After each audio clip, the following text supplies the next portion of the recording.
Hey everyone, and welcome back. So today I want to talk about Lev Vygotsky and his stages of development. Is this something, if you've ever studied in pretty much any capacity within education, you've come across the name Lev Vygotsky and his developmental stages. This is something that's been taught for a very long time, and yet it does feel like not only have we misinterpreted him, we've completely gone against what he originally said. And yet we use this misinterpretation to be the foundation of so much of our education system. So how do we get back to what Lev Vygotsky showed us, and how do we make it better? What went wrong?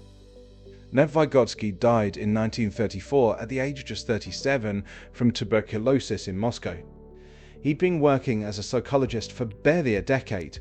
In that time, he'd produced a body of work so rich and so far ahead of its moment that the Soviet authorities suppressed it for 20 years after his death, judging it ideologically inconvenient. When it was finally translated into English in the late 1970s, Western education seized on it with considerable excitement. And then, with impressive efficiency, got it almost entirely wrong. So let's talk about one of the most important ideas in the history of educational psychology, what it actually said, what was done with it, and why the gap between those two things matters enormously for every child currently sitting in a classroom. Vygotsky's central contribution was a concept he called the Zone of Proximal Development. The name sounds technical, but the idea is elegant. It's the space between what a learner can do on their own and what they can do with the right kind of support. Not what they know, but what they are on the verge of knowing. Not their current performance, but their potential. The next thing they're ready to reach if someone helps them reach it.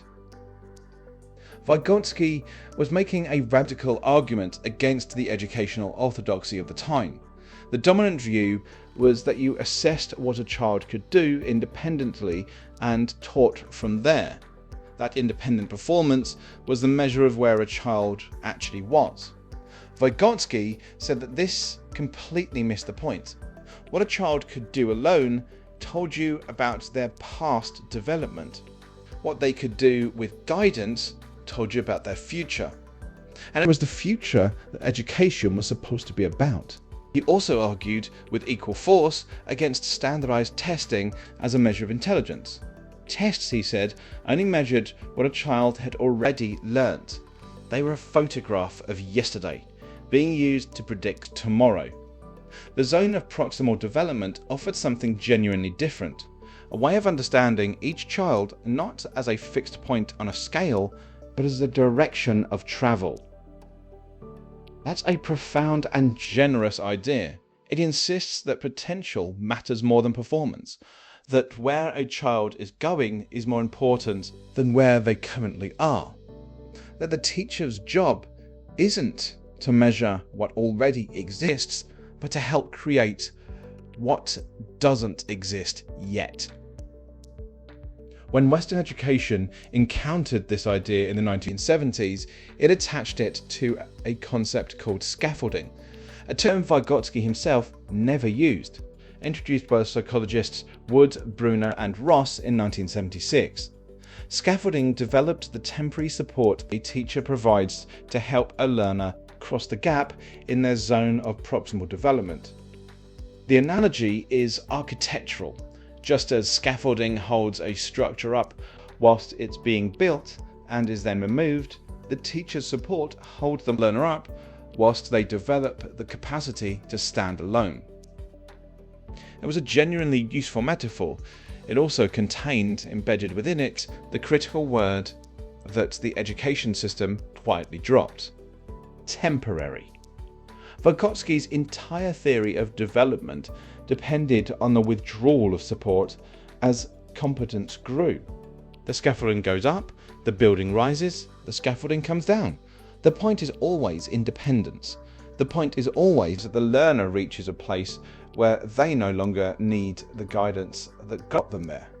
Support that remains permanently in place isn't scaffolding, it's a crutch. A crutch however well-intentioned, prevents the very development it appears to assist. What happened in practice was the scaffolding became a permanent feature of classrooms rather than a temporary one.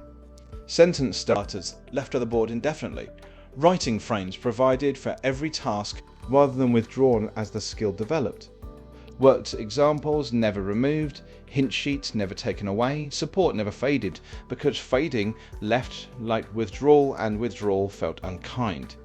The language of support became so embedded in educational culture that the removal of support began to feel like failure of pastoral care rather than evidence of successful teaching. The result documented in research is a generation of learners who can perform tasks with scaffolding in place and struggle significantly when it's removed. Not because they're incapable, because the scaffolding never came down. They were never required to build the internal structure the scaffold was always supposed to be temporary cover for. There's a further irony, and it runs deeper. Vygotsky's original concept was not primarily about individual tasks and short-term performance at all. That reduction was itself a misreading. His concern was with long-term cultural and social development of the whole person, how human beings, through interaction with more knowledgeable others and with the accumulated tools of their culture, develop the higher mental functions that make us distinctly human: deliberate attention, logical memory, conceptual thinking, the capacity to reflect on our own thought processes. He was asking a vast question. What does it mean for a human being to develop? How does a child become a thinker? How does a culture transmit not just its knowledge, but its way of knowing? The education system took that vast question and turned it into a classroom technique. Vygotsky's life work, a comprehensive cultural and historical theory of human development, was reduced in practice to a rule about how much help to give a child during a writing task.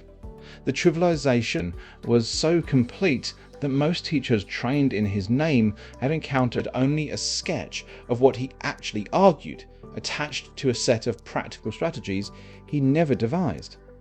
Ken Robinson observed that many brilliant people go through their entire lives not knowing what they were truly capable of, because the system they passed through never looked properly at what they could become.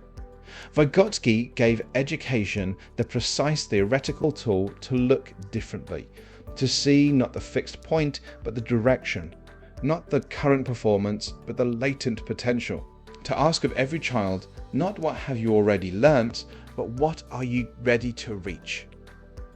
That tool was handed to the education system. The education system glanced at it, simplified it beyond recognition, implemented the simplified version incorrectly, and called the result best practice.